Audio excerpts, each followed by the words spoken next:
Hi, I'm Kristen Taylor, and this is a Night Pulse video conversation.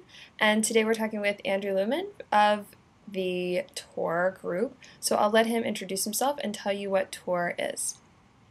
Hi, I am Andrew Lewman of the Tor project.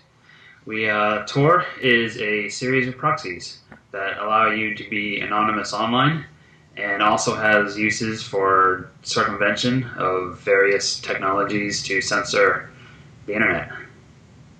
Great. And so tell us how people can use Tor. Sure. So people will go to typically you'll be anywhere you need to be anonymous, whether you're a blogger or a journalist in the field, and potentially a country that censors your internet connection and what you can see and what you can't see. They would download Tor from the website, which is torproject.org, and it is a client that you install, or we have a thing called the Tor browser bundle, which allows you to basically put it on a USB key or drive and just plug it into a computer and start using it. It includes a customized Firefox, and we've set a number of defaults so that your connection and usage is secure. And then you just start using the internet like you would anywhere else in the world. And it's pretty simple. Okay, so it is simple, which is great. So for people that don't live in places where the internet is restricted, why is this interesting and important for them, do you think? There are many instances where people are trying to do report or where they have a unique point of view that may not be popular in whatever locale they are in. And many times people just want to be able to talk online without necessarily putting their personal identity at risk. An example would be we've talked to lawyers who do a lot of local activists, pro bono work with local activists, but they don't necessarily want to put their firm's reputation at risk, so they will pseudonymously or anonymously do blog entries, do video entries, do things like that over Tor, and that protects them so that if someone does go trying to investigate who they are and who is this person, it adds a layer or two of difficulty. And tell us about your role with Tor and what you see as Tor's vision for what's next. I am the business guy in a field of technical people. We have Roger Dingledine and Nick Mathewson have been working on this for 7 years now, and they do a fantastic job with the anonymity aspects and the technical aspects. Where I see Tor going is we are working more on helping activists in the field and working with organizations that actually go in the field to help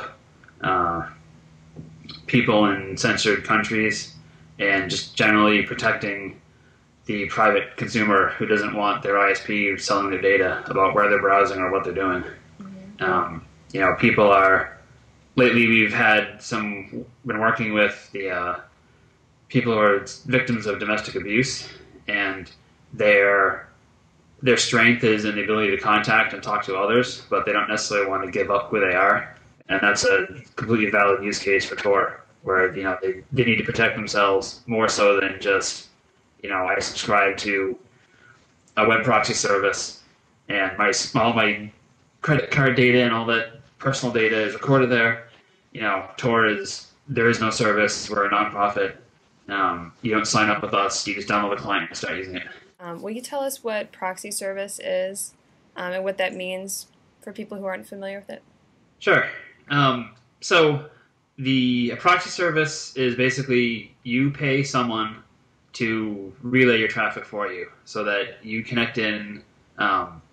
Two popular ones are anonymizer.com and Relax out of Sweden, where you subscribe to their service, you have an SSL secured connection to their site, and they just take whatever request you give them and relay it on to the general internet. So like if you were going to go to Google and you type Google in your browser after you've logged in to either Relax or Anonymizer, Google thinks you're coming from whatever server where Anonymizer lives, and in Relax it's out of Sweden. Great. And That's a single. That's what we call a single hop proxy. Okay, and how is Tor different from that? Tor is a three hop proxy where there is no way to track end-to-end connections. Meaning, if you connected to Google through Tor, whichever the last hop was of the three hops, that's where Google thinks you're coming from.